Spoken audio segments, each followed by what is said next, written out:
We'll begin with the bout between Mike Pyle and Jesse Lennox.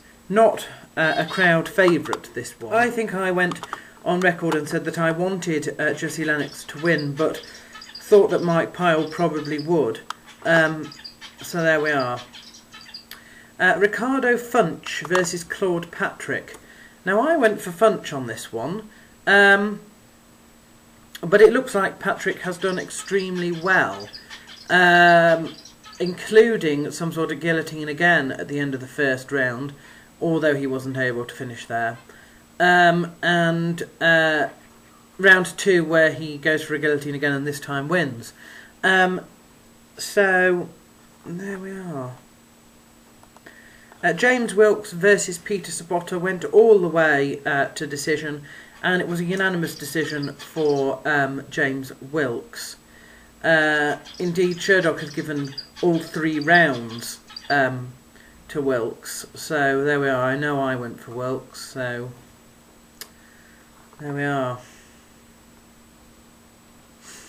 Something that I didn't see happening, and I don't think a lot of other people online saw happening. David Loiseau versus Mario Miranda. Mario Miranda actually did exceedingly well, winning the first round and finishing in the second round. You know, I don't know what to say about the next match. Yves Levine is a cause for concern. He's beginning, in my opinion, to catch up on the dreaded Herb Dean, who I haven't seen in quite some time, in fact. You know, the first round of the match between Mac Danzig and Matt Wiman ended when Mac Danzig was in some sort of choke. Now, Wiman told Yves Levine that Mac Danzig had in fact passed out, and from the tape we can see that Mac Danzig had not passed out at all. It may have been a fight-ending choke, but we will never know because the referee stepped in at that point. It's being called one of the worst stoppages this year, to be totally honest. And I don't know how that affects Mac Danzig, because he hasn't got a brilliant record as it is. And although I don't like the guy, you know, this raises some concerns, because I don't think that Matt Wiman should have been saying anything to Yves Levine. And I certainly don't think that Yves should be going on one of the fighters, you know, what they say without checking himself.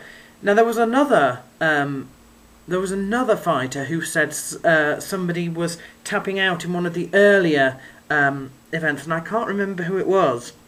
Might have been one with Brandon Vera or something like that, and the referee stepped in again, seemingly without checking what was going on. I don't know if it's the same referee, but it strikes me as that sort of thing. I don't think fighters should be telling much. I don't think the referee should need to have a fighter tell him anything in a match, unless it's that he's you know, verbally submitting. I don't know how they can sort this one out, to be honest. Tyson Griffin versus Evan Dunham. A bit of a shock for most of us, because Evan Dunham won. He won with a split decision, 30-27 and 29-28, so that's quite a big difference there. Sherdog have scored all 3 rounds for Dunham. I'm quite surprised that Griffin didn't win that one. I'm sort of pleased for Dunham in a way, because I did say, you know, there's absolutely nothing in this fight for Dunham at all. Tyson Griffin takes names. If you're in the same camp or have been from the same camp, if Sherdog is to be believed, why would you, when you have a perfect record, go up against a name taker? If you lose, it does nothing for Griffin, you know, and it does absolutely nothing for you. However, Dunham has won now, so he's got at least a few sort of cool points, because he's managed to go up against somebody who seriously should have beaten him and didn't. So congratulations to him, although it does mean that I'm now not in the running for winning the Matt Hughes Championship belt for predictions in this event. But there we are. Fortunately, I think it's Chris F, which just annoys me because of all the people to to be sporting some sort of signature like that first. But there we are. Carlos Condit versus Rory MacDonald. You know, MacDonald was winning the whole fight until Carlos Condit got the better right at the end, and I do mean right at the end, of the third round, and got a TKO stoppage. You know, MacDonald, to his credit, has said that, you know, the stoppage was reasonable, but oh my goodness, he was winning all the way through that, and to get so far and then to lose on the last hurdle, you know, it's very unfortunate. Do feel slightly sorry for him, but not for myself, as I did actually pick Carlos Condit to win that one.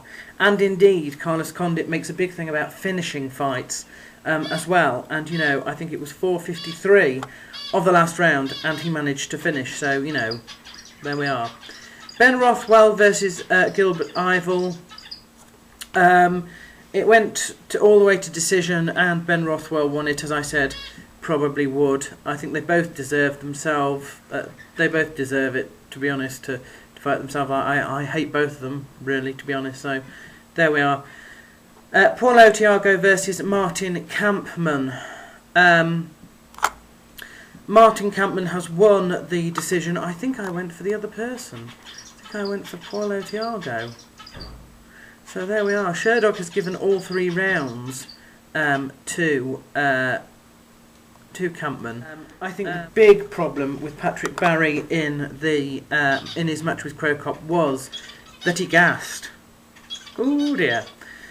He certainly won the first round, and I think, you know, the second round wasn't too bad, although he ended up in some sort of choke at the end of the second round, which in fact would be a little bit of a prophecy, so to speak, of how it would end, because in the third round he ended up on the ground again, although that time he was sort of knocked down, really.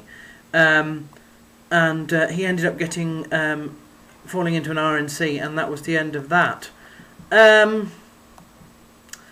Unfortunate, because I like Patrick Barry, and I really, really had hoped that he would win this one.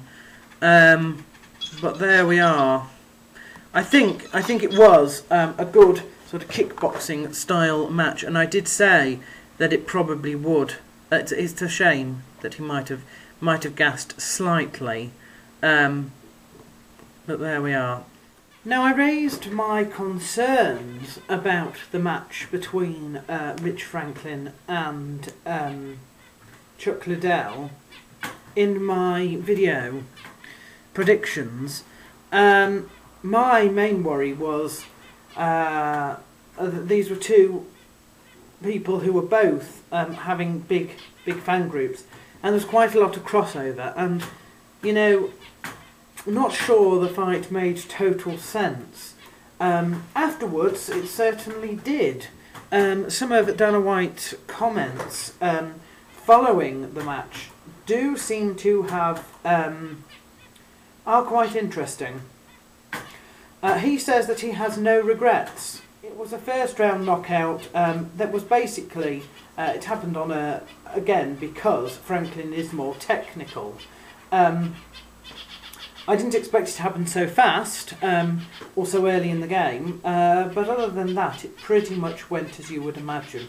Yes, you know, Chuck Liddell was probably stronger, did have the ability to take him down, like I said, you know, all that sort of thing, but in the end, you know, Franklin was more technical, and, you know, one of the sharp little shots caught him, and that was the end.